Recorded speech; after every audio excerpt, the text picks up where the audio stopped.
नमस्कार। डॉक्टर शरद गुप्ता राजनांदगांव कई बातों के लिए मशहूर है। हम कहते हैं कि ये संस्कार धानी हैं।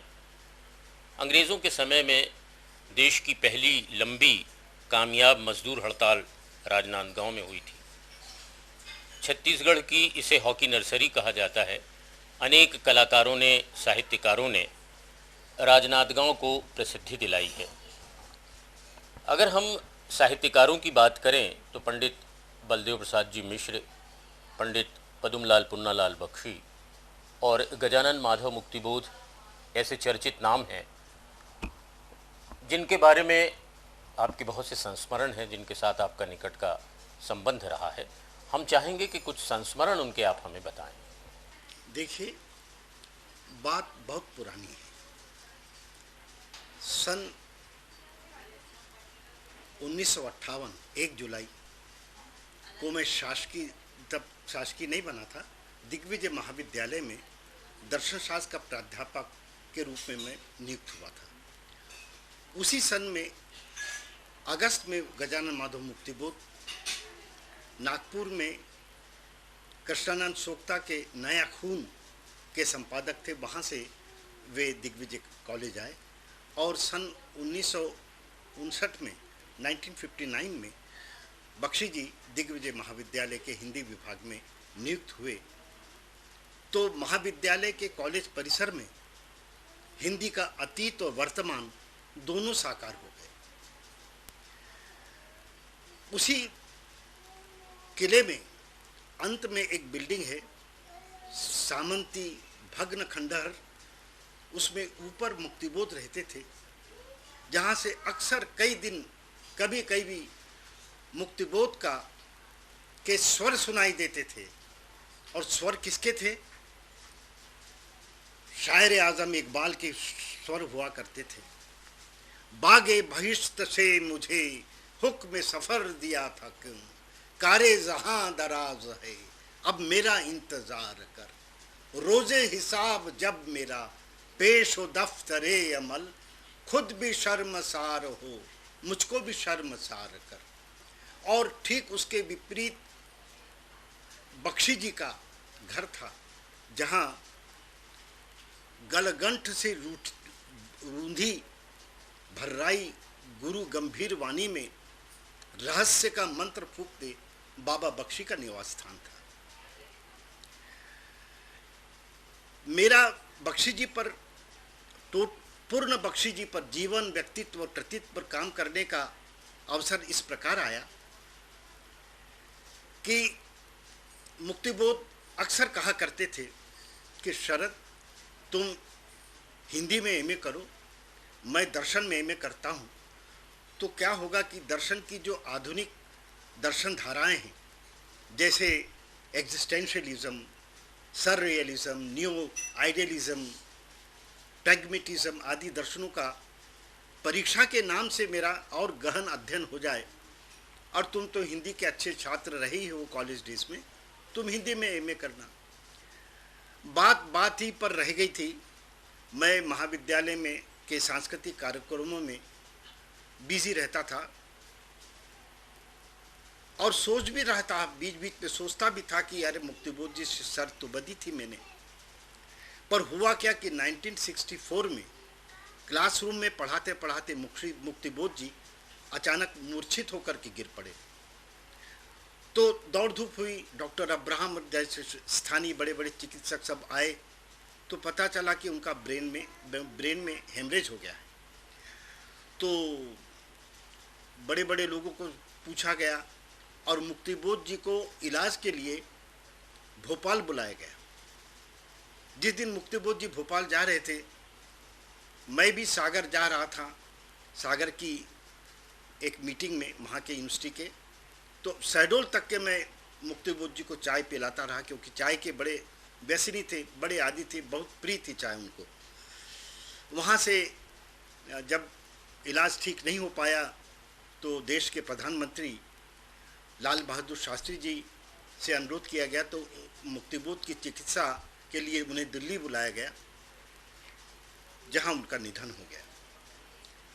बात आई गई, मैं भूल गया था, लेकिन बाद में मुझे लगा कि मेरे पास कॉलेज की तमाम गतिविधियों का संचालन करते हुए भी इतना कुछ तो समय है जो मैं मुक्तिबोध जी की याद में मैं हिंदी में एमए कर लूँ। मैंने पंडित किशोरलाल शुक्ला जो महाविद्यालय के अवैतनिक प्राचार्य रहे, उनसे मैंने प्रार्थना की। पहले तो मजाक में उन्होंने मेरी एप्लीकेशन, क्योंकि महाविद्यालय छात्र के रूप में मुझे उनकी दस्तखत चाहिए थे, हस्ताक्षर चाहिए थे। अरे तुम हर समय प्रथम श्रेणी में आते रहे हो, अब बैठोगे तो तुमको तो श्रेणी नहीं मिलेगी तो क्या करोगे। तत्काल मैंने पंडित जी का पैर पड़ा, मैंने कहा नहीं सर, मैं प्रयास करूँगा। मैंने अथक परिश्रम किया और 1966 में मैंने हिंदी में एमए किया और प्रथम श्रेणी में प्रथम उत्तीर्ण भी हुआ, जिसके कारण मुझे पंडित बलदेव प्रसाद मिश्र स्वर्ण पदक मिला। इस घटना के बाद पंडित रामेश्वर शुक्ल अंचल और पंडित राजेश्वर गुरु, ये सब महाविद्यालयों के प्राचार्य थे। किसी मीटिंग के सिलसिले में वे लोग राजनांदगांव आए तो उन्होंने कहा कि भाई शरद कहाँ है, उसे बुलाओ। बोले क्यों, आप स्वर्ण पदक पाने के बाद क्या कर रहे हो, कुछ पीएचडी वगैरह करने की सोचा है। मैंने कहा सर, मुक्तिबोध जी से बात हुई थी तो मेरी सोच में एक सब्जेक्ट उभरा है कि 20वीं सदी की दर्शन धाराएं और हिंदी की कविता पर उनका प्रभाव, इस पर मैं काम करूं। उनका नहीं, तुम्हारे साथ कैंपस में श्रद्धेय बख्शी जी रहते हैं, तुम उनके टोटल जीवन पर काम करो तो उससे क्या होगा कि वो युग जो था, जो हिंदी के गद्य का, काव्य का, कथा का निर्माण का प्रथम युग था, उस पर प्रकाश पड़ सके। मैंने तत्काल उनकी प्रेरणा, उनका आदेश स्वीकार किया और तब से मैं जुड़ गया। तो जैसा कि मैं कहा था रोजे हिसाब की तरह बख्शी जी ने अपनी कलमबद्ध किया अपने पूरे साहित्य को। बख्शी जी का मास्टर जी का रूप और उनके जीवन की कथा ही उनके साहित्य की भी कथा है। बख्शी जी से मैंने अनुरोध किया कि बख्शी जी, मैं आपके टोटल पूर्ण जीवन पर और साहित्य पर मुझे काम करने का की अनुप्रेरणा मिली है। तो बख्शी जी प्रसन्न हुए।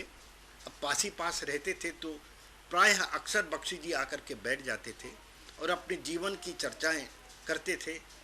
तब उन्होंने सुना कि बख्शी जी का जन्म खैरागढ़ में, पासी में खैरागढ़ राज्य था, रियासत था, वहाँ पर बख्शी जी का जन्म 27 मई 1894 को बख्शी परिवार में हुआ।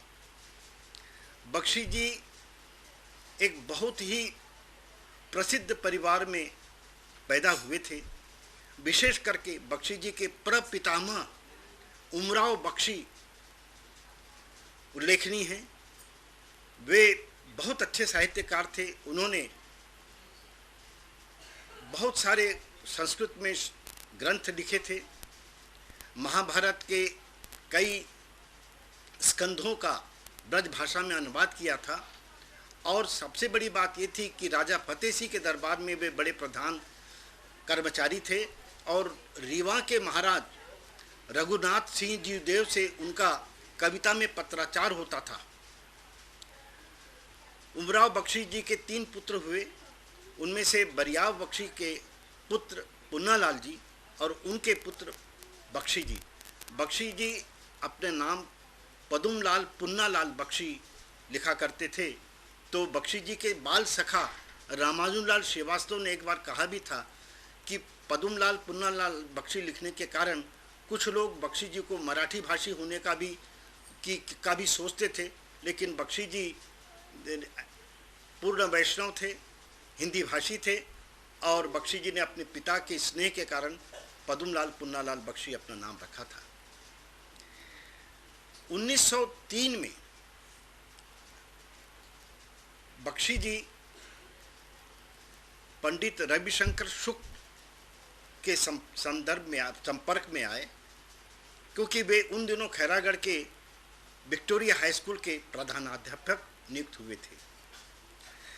बख्शी जी के घर का बड़ा साहित्यिक वातावरण था। माँ मनोरमा देवी बख्शी जी को चंद्रकांता और चंद्रकांता संतति के उपन्यासों के कई उद्धरण सुनाया करती थी। तो बख्शी जी को चस्का लग गया। बख्शी जी क्लास से गायब होकर के किन्हीं बाहर के स्थानों से, एकांत स्थानों में जाकर चंद्रकांता संतति पढ़ते थे। उस ज़माने में स्कूल में बहुत कम विद्यार्थी थे। एक चपरासी नियुक्त किया गया था जो स्कूल से भागे हुए छात्रों को ढूंढ के निकालता था। तो बख्शी जी भी कई बार लाए गए। रविशंकर शुक्ल जी का बड़ा कठिन और बड़ा अनुशासन था। उन्होंने कहा कि खोज के लाओ। अब बख्शी जी को जब सामने रखा गया, उनका तुम कहाँ भागते हो?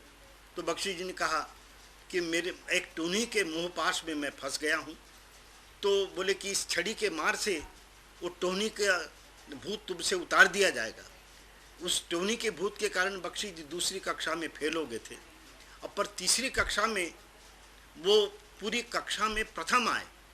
तो रविशंकर शुक्ल जी ने कहा था, देखो मेरी छड़ी की मार से तुम्हारी टोनी का भूत उतर गया। और बख्शी जी पर काम करते करते जब मैंने एक दिन बख्शी जी से कहा था, बख्शी जी आप अपने जीवन का सबसे महत्व क्षण किसे मानते हैं? मेरी सोच में, मेरी मान्यता में मुझे ऐसा लगा बख्शी जी का न जाने कितनी बार अभिनंदन हुआ, साहित्य वाचस्पति का अलंकरण मिला, सागर विश्वविद्यालय से डीलिट की उपाधि मिली। तो शायद ये सब कोई होंगे क्षण जिनको बख्शी जी अपने जीवन का महत्व क्षण मानते होंगे। मैं पूछता गया और वो सिलसिले से सबको नकारते गए। तो मैं और उत्सुक हो गया। मैंने कहा फिर आखिर आप अपने जीवन का सबसे महत्व क्षण किसे मानते हो? तो बख्शी जी थोड़े से मुस्कुराए। वो बोले, भैया जब मैं तीसरी कक्षा में था और तीसरी कक्षा में मैं प्रथम आया तो स्कूल में जलसा हुआ।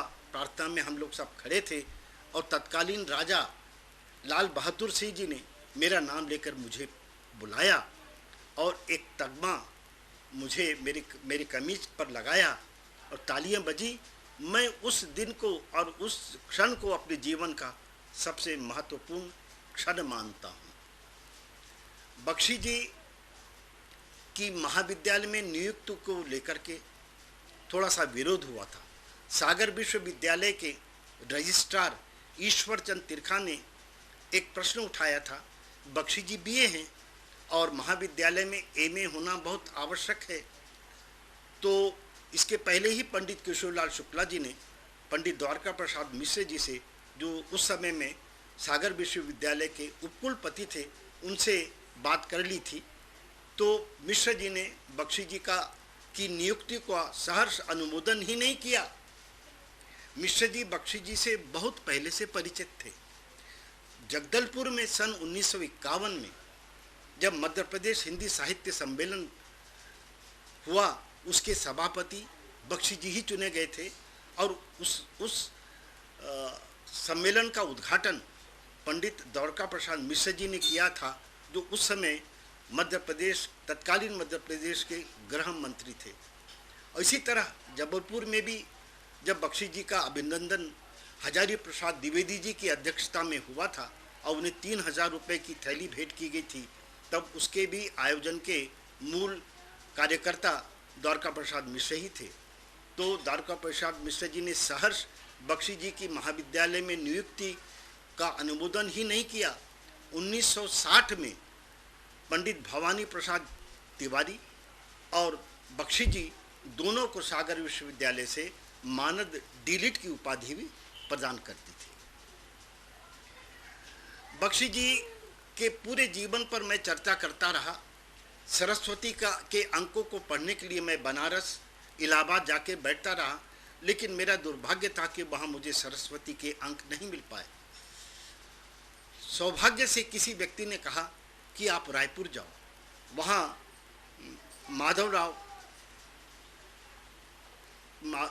माधवराव जी रहते हैं, माधव प्रसाद श्रीवास्तव, उनके पास आपको सरस्वती के अंक मिल जाएंगे। उस सिलसिले में गया तो छोटा पारा था शायद जहाँ वो रहते थे, मावली प्रसाद श्रीवास्तव सही नाम है, अभी विस्मत हो गया था। मैं गया तो मैं आश्चर्यचकित हो गया कि पूरी सरस्वती के जिल लाइन से लगे हुए हैं। मैं प्रतिदिन अपनी बहन वहाँ, मेरे जीजा वहाँ थे, उनके यहाँ रहकर प्रतिदिन उनके पास जाकर के बैठ करके अपना अध्ययन करता था। और मावली प्रसाद श्रीवास्तव भी पास में बैठ करके बीड़ी पीते पीते बैठते थे। एक दिन उन्होंने कहा, भैया अरे बख्शी जी तो पनलुकवा हैं। मैंने कहा पनलुकवा यानी क्या? अरे भैया ऐसा है कि आमों का सीजन चले जाने के बाद भी कोई कोई आम वृक्षों के पत्तों में छिपा रह जाता है। तो बख्शी जी भी अपने द्विवेदी युग के ऐसे शोर शराबे और प्रोपोगंडा से दूर रह कर के छिपे हुए कलाकार हैं, साहित्यकार हैं, जो प्रोपोगंडा से दूर होते हुए भी और सीजन के बाद मिलने वाले आम की तरह ही बहुत कीमती है, इसलिए मैं उनको पनलुकवा कहता हूँ। बख्शी जी 1912 में सेंट्रल हिंदू कॉलेज बनारस में पढ़ने गए और 1916 में बख्शी जी ने बीए किया। सेंट्रल हिंदू कॉलेज में बख्शी जी के कई मित्र बने, आत्माराम खेर, और एक बहुत प्रसिद्ध व्यक्ति बना बाद में पारसनाथ सिंह। ये बंगला भाषा बहुत अच्छी जानते थे और उनसे बख्शी जी ने बंगला भाषा भी सीख ली, बहुत अच्छे से सीख ली। बख्शी जी जब खैरागढ़ में पढ़ रहे थे तो पंडित झा के साथ उन्होंने संस्कृत अध्ययन किया और काव्य लेकर के उन्होंने कलकत्ते की परीक्षा भी उत्तीर्ण की थी। कहने का मतलब ये है कि बख्शी जी संस्कृत के और हिंदी भाषा के बहुत अच्छे विद्वान थे और बंगला भाषा का ऐसा प्रभाव पड़ा कि बंगला की जो श्रेष्ठ कहानियाँ थी, गल्प थे, उनका उन्होंने हिंदी में अनुवाद करना शुरू कर लिया था। उसी दिनों में मेटरलिंक जो प्रसिद्ध रहस्यवादी है, उसके सिस्टर बैट्रिस का अनुवाद उन्होंने एक अन्नपूर्णा का मंदिर शीर्षक उपन्यास लिखा था। और बख्शी जी की सबसे पहली कहानी जो हितकारिणी जबलपुर में छपी थी वो भाग्य शीर्षक की थी। बख्शी जी के पिताजी मॉडर्न रिव्यू नामक एक पत्रिका थी, अंग्रेजी की बड़ी प्रसिद्ध थी, उसे भी खैरागढ़ में बुलाते थे।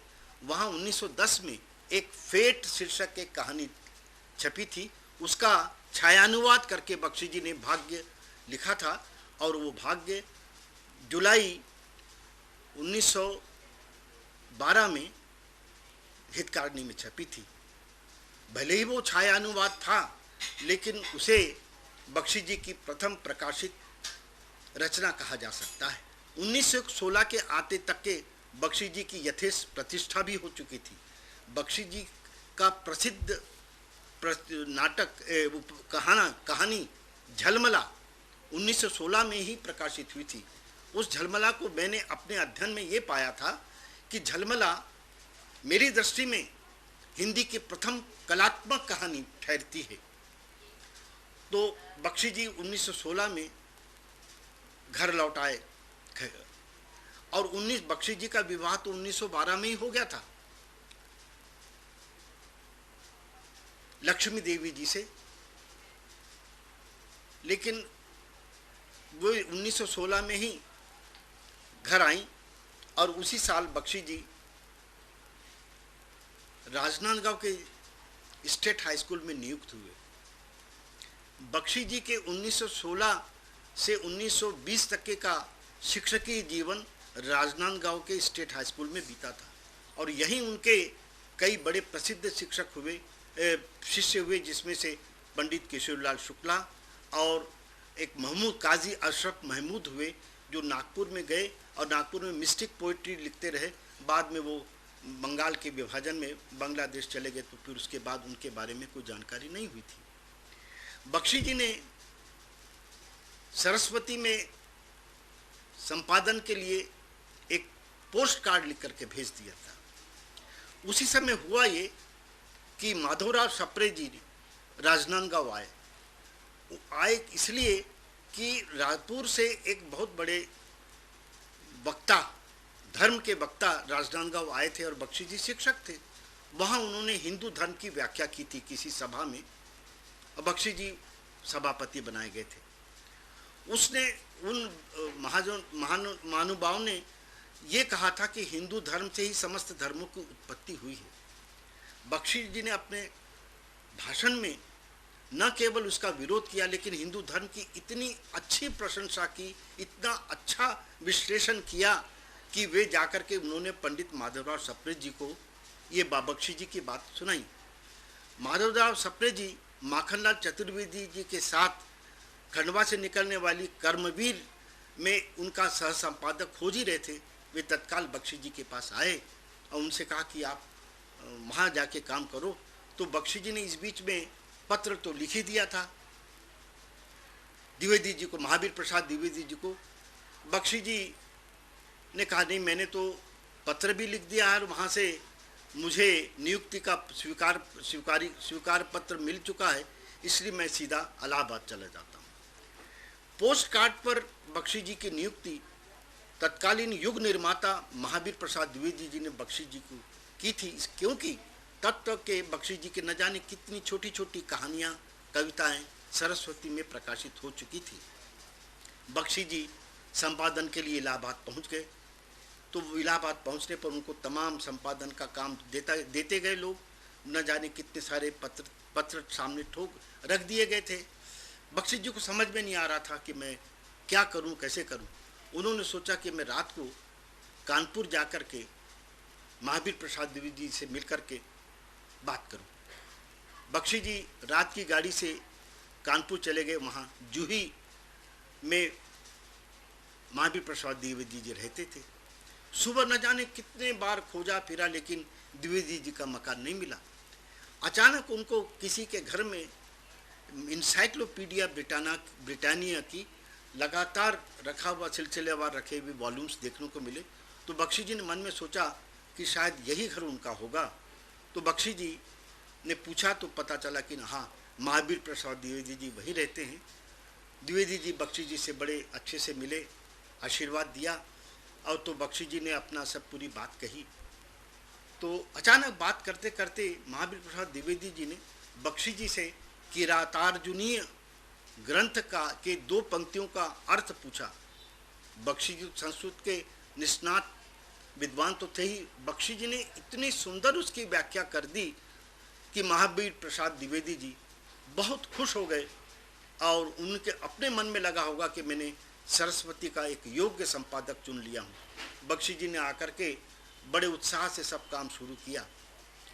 रामानुजलाल श्रीवास्तव जी ने बताया कि जब बख्शी जी ने कार्यभार ग्रहण किया तो सरस्वती में भेजने वाले तमाम साहित्यकारों ने अपने लेख भेजने बंद कर दिए, क्योंकि वहाँ पंडित कामता प्रसाद गुरु जी की नियुक्ति होने वाली थी और एक 26 साल का लड़का वहाँ आकर के सरस्वती का संपादन करे, वो भी युग निर्माता महावीर प्रसाद द्विवेदी जी के बाद, तो लोगों को सहनीय नहीं रहा होगा। तो ऐसा युग आया कि जब उस लेखकों ने कविताएं और कहानियां भेजना बंद कर दिया। बख्शी जी में एक अदम्य उत्साह जागृत हुआ। उन्होंने कई ख, ग, त्र इन नामों से अंग्रेजी के मोपासा और बड़े बड़े साहित्यकारों की अनुवाद कहानियों के प्रकाशित किए। बांग्ला भाषा के न जाने कितने सुंदर सुंदर कहानियों का अनुवाद किया और सरस्वती को जिंदा रखा। जिंदा ही नहीं रखा, सरस्वती नए निखार से उभर करके निकलने लगी। इसी प्रसंग में एक बात आई। बख्शी जी ने 1920-21 के आसपास सुमित्रानंदन पंत जी ने एक उच्छ्वास नामक कविता पढ़ी थी। पंडित हरिऔध उसके अध्यक्ष थे। बख्शी जी ने उसको सुना तो अपने समालोचनात्मक लेख में उन्होंने पंत जी की आलोचना कर दी। दूसरे दिन पंत जी बख्शी जी से मिलने आए तो उस दिन की पूरी घटना का आंखों देखा हाल राजनांदगांव दिग्विजय महाविद्यालय के पंडित किशोरलाल शुक्ल जी ने बताया, क्योंकि वो बख्शी जी के यहाँ रह कर के ही एमए इकोनॉमिक्स कर रहे थे। उन्होंने बताया बख्शी जी घर पर नहीं थे। तो पंत जी आए, एक अत्यंत ही सुंदर व्यक्ति, काला कोट पहने, बड़े बड़े बाल, वो आकर के मैंने बैठाला और जब बख्शी जी आए तो उनसे कहा कोई पंत जी आपसे मिलने आए हैं। बख्शी चौंक गए। बख्शी जी ने कहा क्यों, तुम मेरे से झगड़ने आए हो, मुझे मारने आए हो? उनका नहीं, न मैं झगड़ने आया हूँ न मारने आया हूँ, मैं अपनी कविता का भाव सस्वर आपको सुनाना चाहता हूँ। और पंत जी ने उच्छ्वास कविता को इतने मधुर स्वरों में गा करके सुनाया कि बख्शी जी मुग्ध हो गए और कहने लगे, भैया मुझे माफ़ करो। और बहुत पंत जी की कविता की प्रशंसा की और तब से पंत जी सरस्वती के मुख पृष्ठ पर प्रकाशित होते गए। पल्लव भी मुख पृष्ठ पर छपी थी। अब देखिए कि महावीर प्रसाद द्विवेदी जी छायावादी कविताओं के विरोधी थे और पंत जी की कविताएं जब लगातार छपती रही तो एक प्रसंग उठा। सन 1960 में जब पंत जी का षष्ठी पूर्ति अभिनंदन की आयोजना हुई तो हरिवंश राय बच्चन ने उस षष्ठी पूर्ति में कवियों में सौम्य संत इस शीर्षक से एक पुस्तक निकाली और उसमें इलाहाबाद से प्रकाशित होने वाले लीडर में बख्शी उनके एक अंग्रेजी लेख का हिंदी अनुवाद भी छपा। उस हिंदी अनुवाद में बच्चन जी ने लिखा था कि जहाँ तक मेरी जानकारी है, महावीर प्रसाद द्विवेदी जी तो छायावादी कविताओं के विरोधी थे, फिर भी बख्शी जी के ही कारण पंत जी सरस्वती में लगातार छपते गए।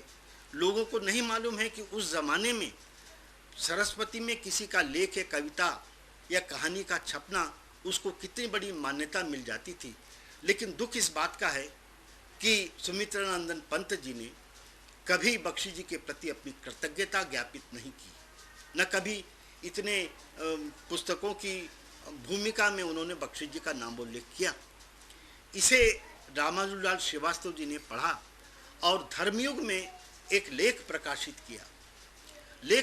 किया तो उसका प्रत्युत्तर पंत जी ने उनको पोस्ट कार्ड में दिया था। ये प्रसंग इसलिए सारगर्भित है क्योंकि जब मैं हिंदी बख्शी जी के ऊपर मैं काम करना शुरू किया तो पहले मैं भागा जबलपुर, क्योंकि वहीं से हितकारिणी, प्रेमा आदि पत्रिकाएं छपती थी और राजेश्वर गुरु जी के बड़े भाई साहब के यहाँ मुझे सौभाग्य से वो पूरी पुरानी जिल्दें मिल गई और उन्होंने कहा भी कि थोड़ी दिन में ये रद्दी में बिक जाती। वहाँ बैठ के पूरा मैं अध्ययन करता था और वहाँ से मैं रामानुजलाल श्रीवास्तव जी को, जो कि बख्शी जी के अनन्य बाल सखा थे, उनसे मिलने गया।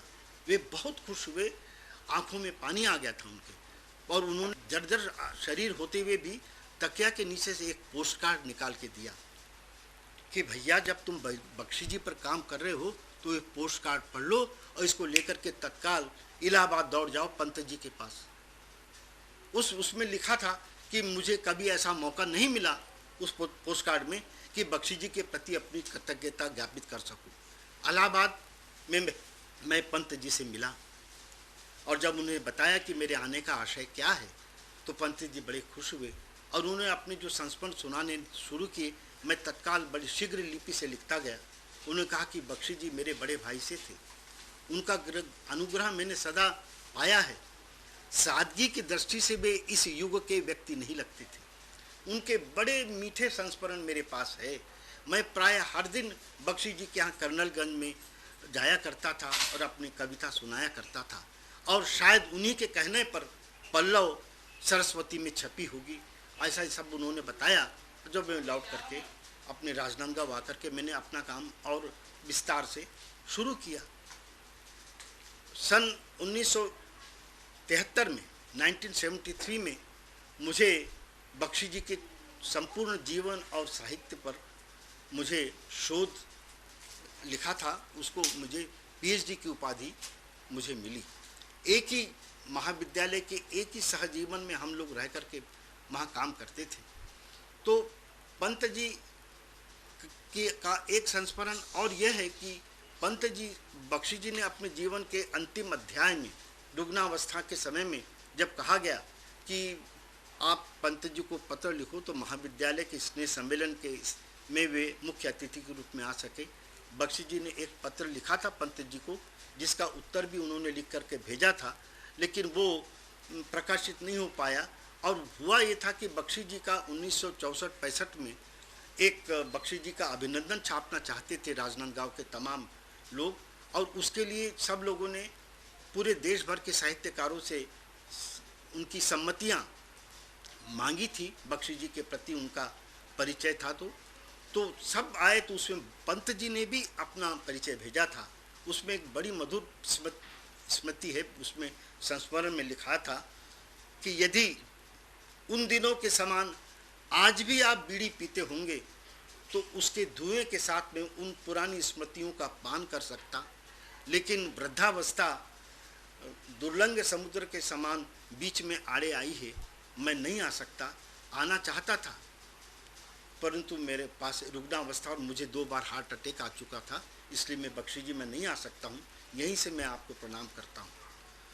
बख्शी जी को 1949 में 1949 में साहित्य वाचस्पति की उपाधि से अलंकृत किया गया और 1949 का वो पीरियड ऐसा है कि बख्शी जी ने अपने शिक्षकीय जीवन से अवकाश ग्रहण कर लिया था।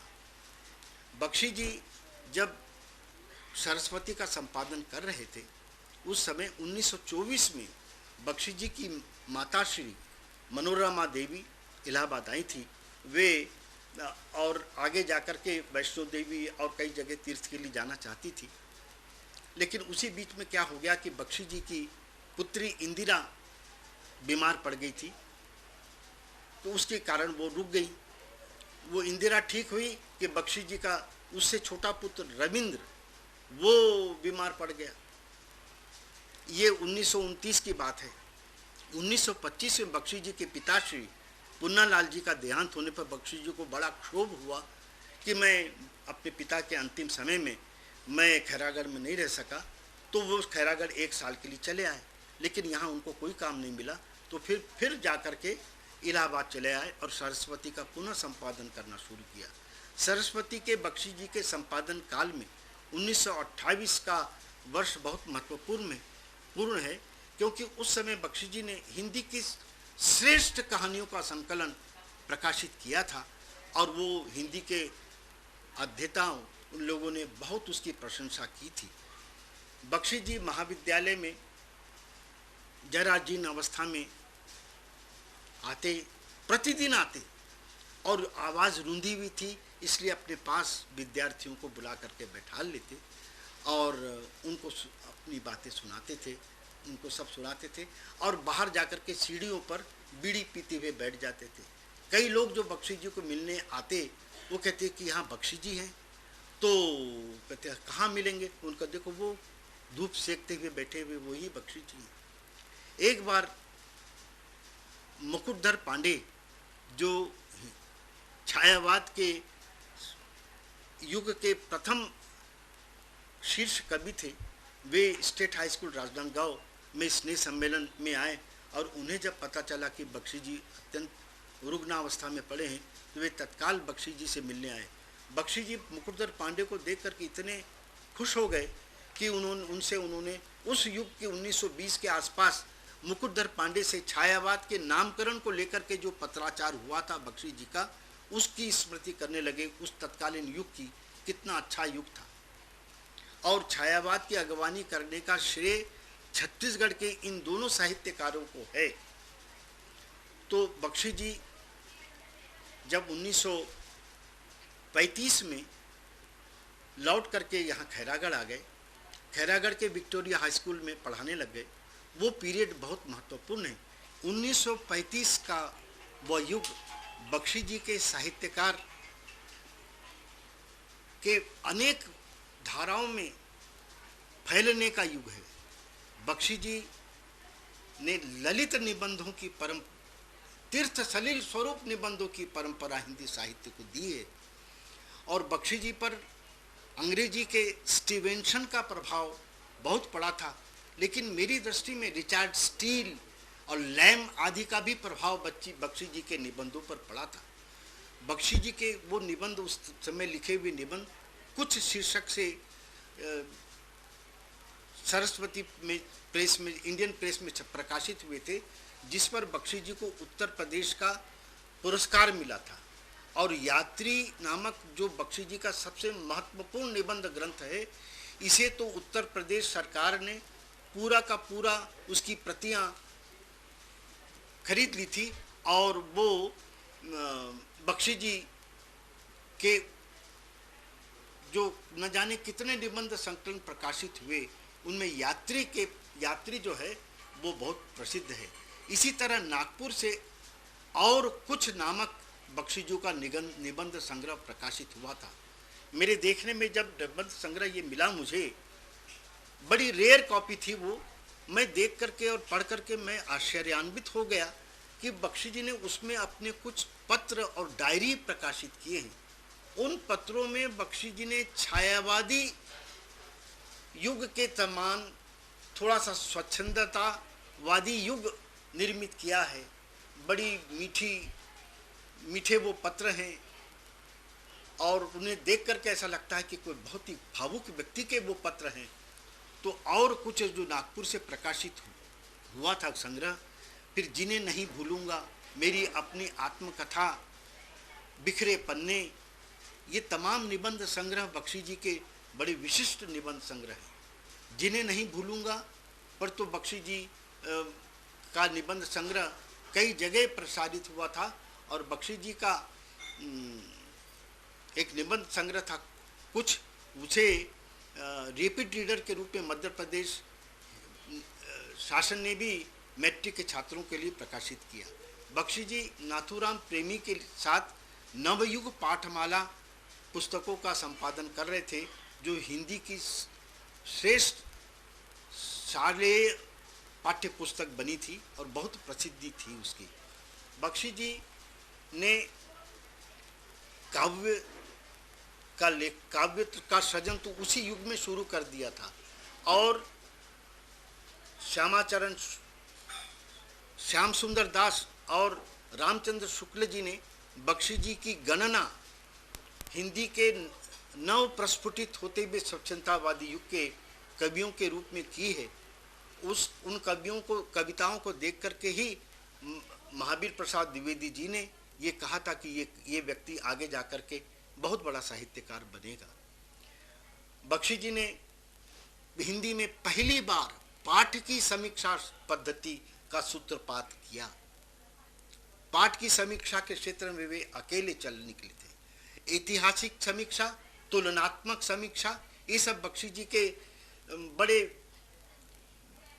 विकास के समालोचना संग्रह हैं, जिसको पढ़ करके लोग नतमस्तक हो जाते हैं। तुलनात्मक समीक्षा और ऐतिहासिक समीक्षा में तो बख्शी जी ने हिंदी के शीर्ष भारत की शीर्ष जो पात्र हैं, नारी पात्र हैं, सीता जी और मिरांडा, इन लोगों के पात्रों की तुलना करके एक बहुत सुंदर वातायन निर्मित किया था। इसी तरह बख्शी जी का जो मैंने जैसा कहा था पहले, 1916 में प्रकाशित झलमला कहानी की प्रथम कलात्मक कहानी थी। बख्शी जी ने हिंदी के समस्त तत्कालीन युग के समस्त कथा, कहानी, उपन्यास आदि क्षेत्रों में, निबंध आदि क्षेत्रों में जो हिंदी साहित्य की विपुल सेवा की है, उसे देखते हुए मैंने ये कहा था और स्थापित किया था अपने शोध ग्रंथ में कि 1920 से 1930 तक का युग हिंदी साहित्य में बख्शी युग के रूप में स्थापित किया जाना चाहिए। हजारी प्रसाद द्विवेदी जी बख्शी जी के इस निबंध साहित्य से बहुत अधिक प्रभावित थे और एक बार उन्होंने कहा था, आश्चर्य होता है कि बख्शी जी जैसे साहित्य संत विंध्य शिखरों पर खड़े हुए वृक्षों की भांति न जाने कहाँ से प्राण रस ग्रहण करते हैं। बख्शी जी का पूर्ण साहित्यिक जीवन शिक्षक और संपादक दोनों रूप में ही बीता है, लेकिन जीवन का मूल युग जो है वो शिक्षकीय युग है। और बख्शी जी ने अपने एक बात जो समझाई थी कि आज तक के हिंदी साहित्य में किसी मास्टर जी का चरित्र किसी व्यक्ति ने नहीं पढ़ा है। मास्टर जी के चरित्र कल्पना के लोक में बड़े बड़े महल बना करके तो लोगों ने पढ़ा लिखा है, लेकिन किसी क्षुद्र मास्टर के जीवन का, के यथार्थ जीवन की प्रत्येक घटनाओं का चित्रण किसी ने व्यक्त करने की कोशिश नहीं की है जिसे मैंने की है। इसीलिए मैंने कहा था कि बख्शी जी का संपूर्ण जीवन साहित्य में है और साहित्य जीवन में है। इसे देखते हुए मैंने पढ़ते पढ़ते कहा था कि जैसे वॉल्ट व्हिटमैन ने अपनी एक पुस्तक के बारे में कहा था कि comrade, this is no book, whoever touches it touches a man. इसी तरीके से मैं भी सोचता रहा हूँ, बख्शी जी के जितने भी कथात्मक निबंधों का संग्रह है, जितनी भी कहानियाँ हैं, जितने भी उनके काव्य हैं, उनके काव्य पुस्तकों को पढ़ करके देख कर कैसे लगता है कि आप एक व्यक्ति को छू रहे हैं। बख्शी जी का संपूर्ण जीवन बहुत गौरवशाली तो नहीं था, लेकिन उन्होंने कहा था कि मेरे जी एक क्षुद्र व्यक्ति के जीवन की एक एक घटनाएं भी वो प्रकाशित कर सकता है। बख्शी जी पूरे युग में बख्शी जी का मास्टर जी रूप सदा छाया रहा। बख्शी जी को मास्टर जी का नाम बहुत अच्छा लगता था और छत्तीसगढ़ के तमाम लोग बख्शी जी को मास्टर जी के रूप में ही संबोधित करते थे, जानते थे, याद करते थे, प्रणाम करते थे। 28 दिसंबर 1971 का दिन हम कभी नहीं भूलेंगे। 27 तारीख को बख्शी जी को अत्यंत रुग्णावस्था में रायपुर ले जाया गया था। जब ले जाने लगे थे तो कैंपस के हम तमाम लोग इकट्ठा होकर के अश्रुपूरित आंखों से देख रहे थे और मन में एक आशंका थी कि शायद हम इस ज्योति पुरुष को फिर से नहीं देख पाएंगे। और हुआ यही कि 28 दिसंबर को बख्शी जी का प्राणांत हो गया रायपुर में। उनका शव राजनांदगांव लाया गया और मैं आपसे क्या बतलाऊं, दूसरे दिन सुबह जब बख्शी जी की शव यात्रा निकली, बिना गाजे बाजे के लोगों को जैसा पता चलता गया लोग जुड़ते गए। बड़ा ठाठ था इस बख्शी जी की शव यात्रा का, न जाने कितने असंख्य लोग। तब हम लोगों को पता चला कि लोग आते नहीं हैं महाविद्यालय, लेकिन बख्शी जी के प्रति उनके मन में कितनी श्रद्धा थी। और उसी दिन रात में जब श्रद्धांजलियां देने के लिए जय स्तंभ चौक पर सब लोग इकट्ठे हुए तो पंडित बलदेव प्रसाद मिश्र जी ने ये कहा था, आज हम बिल्कुल दरिद्र हो गए हैं। एक युग था जब इस छत्तीसगढ़ के क्षेत्र को साहित्य की दृष्टि से ठूंठ कहा जाता था, तब उस युग में बख्शी जी ने इस क्षेत्र का गौरव बढ़ाया है। जो कलम का धनी है वो काल के भी ऊपर जाता है। आज स्वर्ग में तो बख्शी जी के ज्योति पुंजों को पा करके वहाँ बहुत प्रसन्नता हो रही होगी, लेकिन हम सब बख्शी जी को खो करके बड़े शुद्धता अनुभव कर रहे हैं, बड़े दरिद्र हो गए हैं। बलदेव प्रसाद मिश्र जी ने कहा था। 1930 के आसपास एक संस्मरण आ रहा है कि बख्शी जी ने कहा था कि मेरी दृष्टि में मेरे लिए सबसे महत्वपूर्ण स्थान खैरागढ़ है।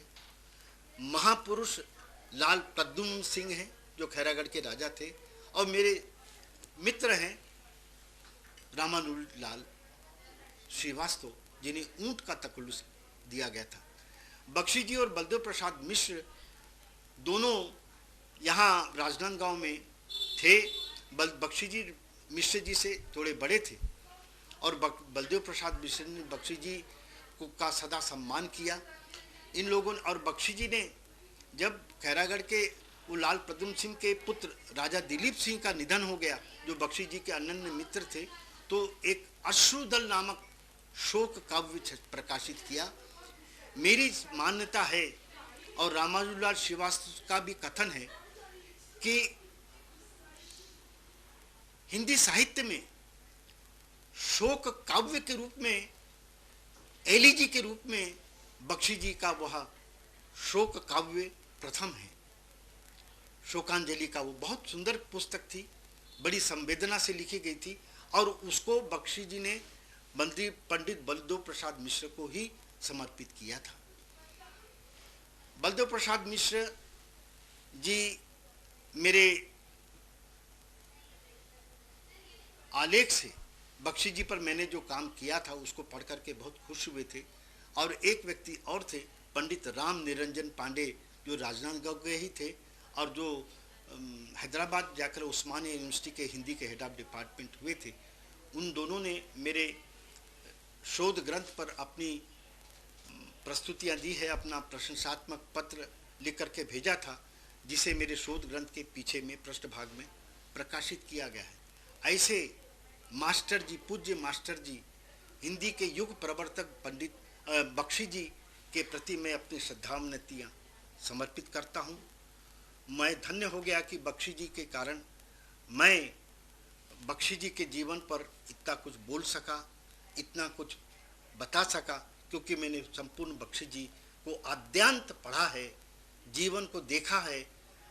12 वर्ष में बख्शी जी के साथ रहा हूँ। जब 1959 में बख्शी जी दिग्विजय महाविद्यालय में आए, तब मृत्यु पर्यंत 1971 तक के बख्शी जी का साथी, महाविद्यालय का एक साथी रह करके भी मैंने काम किया था, और दर्शनशास्त्र का व्याख्याता होने के कारण बख्शी जी के जीवन को मैंने गहरे देखने की चेष्टा की थी। बात तो बहुत सारी है, लेकिन विस्तार बहुत हो रहा है, इसलिए मैं क्षमा चाहता हूँ। मैंने अपनी तरह से जितना भी बन सका मैंने आपकी सेवा में समर्पित किया है। जैसा कि शुरू में कहा था, सन 1958 की जुलाई में मैं महाविद्यालय में दर्शन का प्राध्यापक होकर के नियुक्त हुआ था, और उसी वर्ष के अगस्त में मुक्तिबोध जी महाविद्यालय में आए थे। मुक्तिबोध जी भवन के ऊपरी कक्ष में रहते थे। मुक्तिबोध जी बहुत ही सरल जीवन जीते थे। मुक्तिबोध जी बड़े अर्थाभाव में जीते रहे नागपुर में, और पंडित केशवलाल शुक्ल जी ने उन्हें अब यहाँ बुलाया था। और ये बड़ी विलक्षण बात है कि मुक्तिबोध का श्रेष्ठ साहित्य उसी सामंती खंडहर नुमा भवन में सर्जित हुआ था। अंधेरे में ब्रह्म राक्षस, नई कविता का आत्मसंघर्ष आदि तमाम जो बख्शी मुक्तिबोध जी के संग्रह हैं, ये वही। और मुक्तिबोध जी कहा भी करते थे, यार पार्टनर बड़ा अच्छा लग रहा। पर एक दिन की घटना मुझे याद आ रही है कि मुक्तिबोध जी सुबह मैं बाहर बैठा हुआ था और बड़े तेज गति से कॉलेज तरफ जा रहे थे। मुझसे कहा कि क्यों पार्टनर, कॉलेज नहीं जा रहे हो? मैंने कहा मुक्तिबोध जी आज कॉलेज में तो छुट्टी है। क्या करके रुक गए और आकर के मेरे पास बैठ गए और बड़ा शोक व्यक्त करने लगे। अरे मैंने कहा क्या छुट्टी है तो खुशी मनाते हैं, पार्टनर एक कप चाय पिलाओ। मैं बहुत दुखी हो गया। मैंने कहा क्या हुआ? यह है कि मेरे पास कोई कुर्ता नहीं था। रात को मेरी पत्नी ने उसे धोया था, और रमेश जो मेरा बड़ा पुत्र है उसने रात भर लोहा से गरम कर करके उसे पहनने योग्य बना दिया था, और मैं उसी को ही पहन करके जा रहा था। तो तुमने कहा कि आज कॉलेज नहीं है। मुझे बड़ा दुख है, मेरे पुत्र ने इतनी मेहनत की रात को, और ये खादी का सफ़ेद कुर्ता पैजामा मैं पहन करके जा रहा था। मुक्तिबोध जी से जब महाविद्यालय में वो थे, और शाम को अक्सर प्रायः प्रतिदिन शुक्ल जी के साथ शाम को बैठक हुआ करती थी, और वहाँ मुक्तिबोध जी बैठते थे। और मैं जब मुक्तिबोध जी अपनी सब चर्चाएं करते थे तो हमें ऐसा लगता कि मुक्तिबोध जी चलते फिरते इंसाइक्लोपीडिया हैं।